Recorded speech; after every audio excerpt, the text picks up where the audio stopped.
order, everyone. In today's freaking video, I'm going to go over the art of the endgame transformation. I'm going to play a couple of live chess 960 games, freaking basic pleasure chess, background pieces shifted, and try to make the examples of what to change. And there's the art behind it. It's one of the hardest things I had to personally learn, but let's get to it.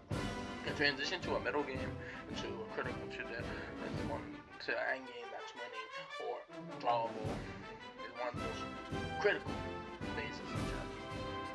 It requires a fundamental shift in mindset for attacking the king to promoting a pawn. So I'm going to get my king as the make it a 4-piece relative tower and have a good enough pawn structure where I can confidently say I have enough to set up where this is plausible.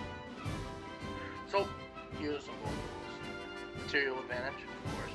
The bad piece, a bad bishop theoretically, blocking my own pawn, and you were able to get that off. Or let's say there is just bad pawn structure everywhere.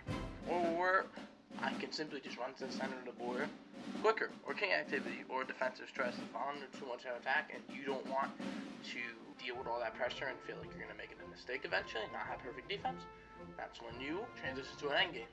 So let's show this. I'm going to show a couple pawn structures behind it, because we have to go into the essentials of pawn structures. These are the skeleton of position, or Francisande Foyo said, the souls of chess, because at the end of the day, the pawn table just determine everything in the endgame and even in the middle game. How you attack, what swingers are weak, because they can never go backwards.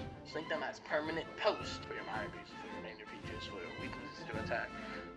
Now, let's do something simple like this. Here, and now, to evaluate from this position, why is white better? Number one, because the king is way too far away to get stopping from this pawn, and this king is able to centralize and support this pawn. Here, I'm up and promote to a queen. That's just the biggest example of a pass pawn. Let's go into another one. Just simply have many times, I would say, certain structures. Many times. I'm not even trying to go about it. Let's see. Let's do here. Gag. Here. Here. Let's say maybe we get outfit. Let's say super bishop versus a here. Two minor pieces. Probably want to have the bishop there. Like this. And I say we have a pawn to guard this square.